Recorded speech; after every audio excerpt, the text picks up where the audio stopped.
With the triumphant return of Leon Kennedy, Resident Evil Requiem attempts to straddle an incredibly awkward line between all-out action and methodical survival horror. Let's be real.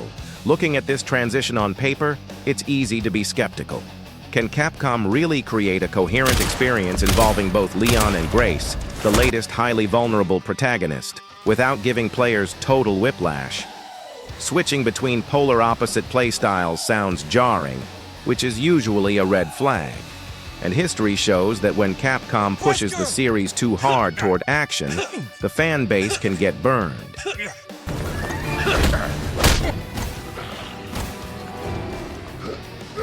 However, after spending 3 hours with Resident Evil Requiem, the verdict is clear. Not only does this design really work, but there is a lot more going on here than just a merging of Resident Evil's greatest hits. Starting with a test drive of Leon, that Resident Evil 4 muscle memory kicks in immediately. Make no mistake, for veteran players, this feels just like the recent remake, but enhanced with clever additions suitable for a true badass. Leon is handier than ever with a deadly hatchet that can be swung mercilessly alongside the regular arsenal. Players can heave axes found in the world, perform new contextual finishing moves, and finally, wield the violent chainsaw. There was once a time when players feared the chainsaw. Now, you are the chainsaw, destroyer of ghouls. But after the carnage, the gameplay shifts perspective to Grace Ashcraft, picking up her journey immediately after the events of the previous demo.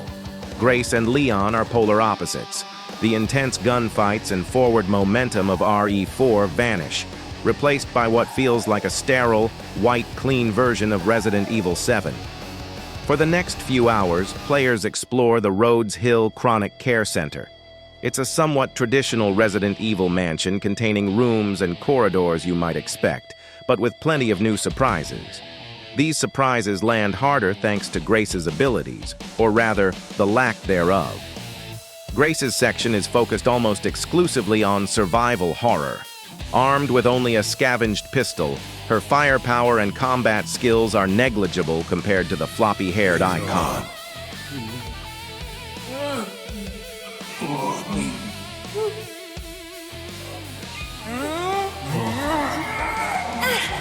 Where Leon can roundhouse kick zombies in the face, Grace makes do with a clumsy push. Leon is all-out assault.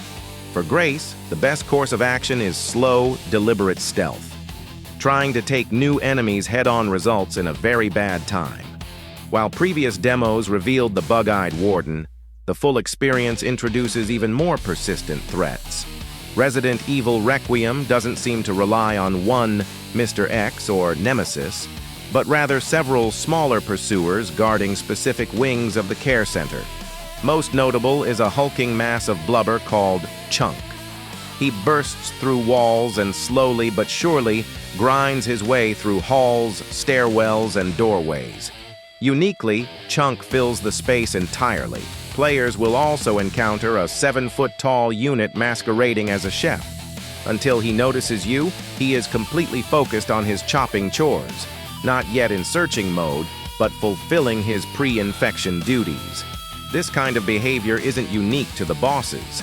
In Resident Evil Requiem, the traditional zombie fodder steals the show. You see, zombies talk now, and they have personalities. The undead are no longer generic lost souls, but husks retaining a smidge of who they used to be, hanging out in the spaces they once occupied. If it's not clear by now, Resident Evil Requiem, aside from being packed with action and fear, is actually funny. This is something the series has rarely achieved intentionally. As Grace creeps around the hospital, there is a continual threat that around every corner awaits horror or laughter, or sometimes both. Hearing the undead nattering away in a room you know you have to enter creates a bizarre mix of fear and comedy. On paper, this sounds like it could be awful, but in practice, it's fantastic. To Grace, Chunk and his fellow creeps are stalkers. To Leon, they are targets. Do you like tense survival horror? It's here. Want to go all guns blazing with intense action and a quip-obsessed hero? That's here too. First person or third person? Doesn't matter. You can do either. All of these choices, along with the fears of a jarring play experience being mostly squashed, make it easy to believe that Capcom's bold move to have its cake and eat it is going to pay off in a big way. If you liked this video and want to find out more about Resident Evil Requiem, check out the previous preview discussing other stalker enemies in detail. And for everything else, be sure to stick with Game Story Explained.